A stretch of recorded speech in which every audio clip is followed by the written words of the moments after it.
Good morning, Mike. Hey, how are you, Sully? What's going on? What's happening, man? We're still fired up from Coach Thomas Millville. He was getting into it there. We had to cut him off there to get you on board. Oh, absolutely. He's a tremendous guy and a tremendous motivator, and obviously they accomplished a lot this season. Yeah, it was really neat talking to him about how much this state championship really injected some positive attributes into that whole town. I mean, they're on cloud nine right now. You got Mike Trout, you got Raquel Armstead, the boy White over at Penn State. They're living large down in Millville these days.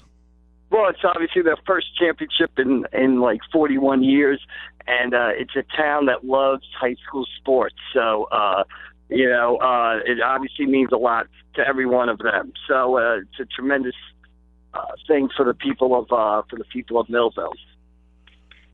Were you surprised at the outcome? I mean, Toms River North was, arguably the best public school team in the state, and Millville goes in there and shuts them down, holds them to just 16 points.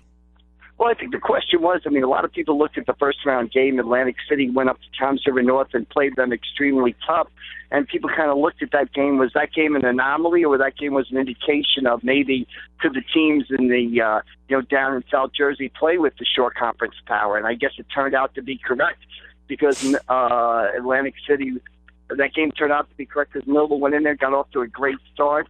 Great effort from Clayton Scott, and they were able to go in there and win the South Jersey Group 5 title. Mike, one of the things I thought was really neat about last weekend was something you tweeted out about how these guys, and we were covering Holy Spirit and Cedar Creek, about how these guys really step up to the microphone and speak for their team after such a devastating loss.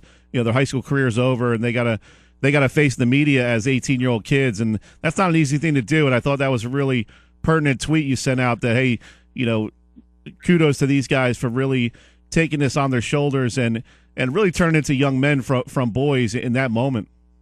Yeah, obviously it's a very difficult, emotional game, especially the way Holy Spirit lost to Mater Dei on a hook and ladder with 3 seconds to go in the game. And I've, covered some professional sports, and I've seen professional athletes really struggle to talk after tough losses in championship games. And I just thought the kids from Cedar Creek and Holy Spirit really were, really showed some maturity and it seems a strange word to say, but professionalism in talking to reporters after the game and kind of detailing a loss, moments after game. Like I said, I've seen pro athletes not be able to do that, and I think it really says something about the character of those two schools and the two programs that their players were able to step up and talk respectfully to reporters, throughout a game like that. And it's tough on the reporter as well. These kids are hurting inside. They're 17, 18 years old, and the last thing they want to do is have a microphone shoved in their face. It is difficult, and it's always a sort of awkward situation. But I think the relationship helps. You talk to a guy like Bo Melton after the Cedar Creek game. He's a guy I've been talking to since he was a freshman. So I think the fact that you know each other, and you've been around the Holy Spirit guys for a long time. So I think that the fact that they know you sort of makes it a little bit easier for them. And you kind of ease your way into the conversation because you want to get you just want to get a good quote and stuff like that. And that's I think that goes a long way towards having it work out. Talking with Mike McGarry, press of Atlantic City. Mike, what was your takeaway from the sectional championships? So great games. Really, the only one that was a blowout was Timber Creek against Lenape, and they were down for a pretty good portion of that first half, 10-0. But my takeaway was what an exciting weekend for high school football fans. Any one of these games you went to, you saw a great game. Yeah, just a tremendous weekend with big crowds out. That's what really I kind of took away from the weekend was the amount of crowds out. Sunday morning out at Rowan, West Deptford, Cedar Creek, packed Rowan. Rowan was filled for that game. And really just what great events they were. That's what really stood out for me. It was kind of funny. The NJSIA was kind of like, hey, no tailgating. The parents were like, yeah, right. Yeah, well, again, a minor controversy. But again, those events are so good and so well run that it's really, it's hard to mess them up. That's how good those games are and how much meaningful they are. Yeah, it was kind of crazy. getting ready to head out of Rowan after that Cedar Creek game, there was almost a concert in the parking lot for Timber Creek. They had a DJ out there in the back of a pickup truck. They were getting into it. The Timber Creek fans. When these schools make it, it's a big deal, and like you see everything. You see the lack of a better term, party atmospheres at college. You see it in the pros, and like everything that trickles down to high school, and that's obviously it's a festive event, and people want to celebrate when their team makes it to a final. Mike, let's turn our attention real quick for a minute or two here to cross country. I know you guys had your athletes of the season or whatever for cross country, and congrats to those guys, Jacob Davis and Mark Nelson, but also as well Alyssa Aldridge. She's really putting together maybe one of the best cross country careers in state history. I mean, she's a second year in a row. She's out to San Diego for the Nationals, has a shot to be an All-American. Mike Gatley was saying a bunch of people are going over to the gym today to watch her race. She's really almost got her own little following going on here in South Jersey. She's got a tremendous career right now, and like you said, she's racing out at Balboa Park in San Diego today in the National Championship. It'll be at 12 o'clock or at 12:15 start up there in San Diego, and there's only 40 runners in that race from all over the country, and she's one of them. So it'll be an absolutely tremendous deal, when they race today.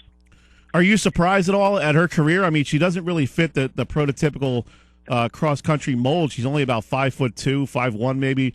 Really, really tiny girl. Usually when you think of great cross-country runners, they're 5'8", 5'9", with long strides. But she just motors past everybody. Yeah, well, she's obviously, she kind of looks a little bit like a little pixie, but she's gotten, she looked like that more as a freshman. Now she's much stronger and much more, in better physical shape. I think just maturing as she is now a junior, and she really had a tremendous season so far, and obviously capping it off today with a race in the national championship, coming off a victory in the Foot Locker Northeast Regional. It'll be interesting to see what she does. She was 23rd in this race last year. Talked to her. There's a story in the press of Atlantic City today, kind of leading into it. She was hoping for top 15, top 10, and like 12:15 today, she's going to be out there in our time. She'll be out there in San Diego running for a national championship. So that'll be interesting to see. Mike, shed some light here on this NJSI stuff. I believe you were at the meetings earlier this week. We talked to Mike Gatley earlier in the show about some of this stuff. Is all this stuff going to get figured out at some point with the football and the basketball playoffs? Well, it seems to be an ever-evolving system. It seems to be a system that's always going on. As of right now, everything's going to stay the same, but you hear some whispers that the public school playoffs might expand to 12 teams in the future from 8 to 12, so that might be coming next. But as of right now, the parochial teams will continue to play for state titles, and the public schools will continue to play for sectional titles. And tomorrow in the press of Atlantic City, we have our big football all-star package, our player of the year, our coach of the year, our team of the year. And I give you a little hint, preview here. St. Augustine's our team of the year. And in the story, Coach Mark Reardon talks about, the vote and St. Augustine continuing to play those North Jersey Powers and how he feels about it. So as of right now, the playoffs will stay the same. No changes, but, more proposals will be on the way, and we'll just follow them and see what happens. Awesome. I'll be interested to pick up the press for Atlantic City tomorrow, see if you got the picks right. Yeah, it's a great section. We got about 35, 36 players on our first team, player of the year, second team, honorable mention, final lead 11, coach of the year, and team of the year. It's all good stuff. So buy a newspaper tomorrow. Save a reporter, buy a newspaper tomorrow. I'll tell you what, Mike, man, you had your work cut out for you this year in picking those all-star teams, man. There were some outstanding athletes this year in the high school football season. Well, you look at just outstanding performances, guys. Josh Zamont, the quarterback of St. Augustine, Kyle Dobbins, running back of St. Augustine. You got Clayton Scott of Millville, Marcel Ramos of Millville, Bo Melton of Cedar Creek, Reggie Jean Charles of Holy Spirit. It was really just a season really filled with great performances, like you said. And it was a hard choice, but, of course, I think we made the right one when it comes to our player of the year. We'll see about that. All right, good enough. Oh, man. What else is going on? You all psyched up for hoop season yet, or you going to try to take a few days break here before we get started with that? You got to get right into it, and we'll get right into it right now. Well, with previews this week, I think I tweeted out last night. I finished the football All-Stars about 11:30 last night, and I tweeted out, okay, just finished the football All-Stars, time to make the change over to basketball. So starting in about this afternoon, we'll start calling coaches and getting our basketball hats on because, hey, that season starts Friday. Big event in Ocean City next weekend, tip-off weekend. Great event that Tom Williams always runs. So basketball is here before you know it, and it's good because it's about 20 degrees outside, and it's time to get inside, basically. Who's your pick for the game you're going to head to next Friday night? You looked that far ahead yet? I had looked at one game, and it was an interesting girls' game. And taking a glance at the schedule, you got Middle Township versus Ocean City girls playing next Friday night. Middle Township is the defending Cape Atlantic League champion. Ocean City, always a great team. Great soccer with point guard Bridget Rusky from Middle Township was our player of the year last year. So that looks like a pretty good opening night game, Middle Township girls versus Ocean City girls at, I believe it's at Ocean City. So that's where you could see me next Friday night. And of course, I'll be at Ocean City again on Saturday for some great games, Mainland girls versus Southern girls, St. Augustine boys versus Ewing boys. There's some great games over at the tip-off weekend. So basketball season there's no easing into the basketball season. It starts with a bang. Yeah, that's really become a nice tournament down there, a nice little 2-day weekend tournament down there in Ocean City. Yeah, it's a great way to, what I like about the basketball season is, hey, you go down there for a couple of hours, you get to see 6, 7, 8 teams, so you really get a handle on, 3-4 games in a row, you can get a handle on where teams are early in the season, and that's what's great about those events. Good stuff, Mike. We'll let you go. Enjoy the rest of your weekend. We'll catch up with you next week, buddy. All right, Sully, always got time for you. Thanks for a few minutes. Thanks, man. All right, see you later. That was Mike McGarry, Press of Atlantic City.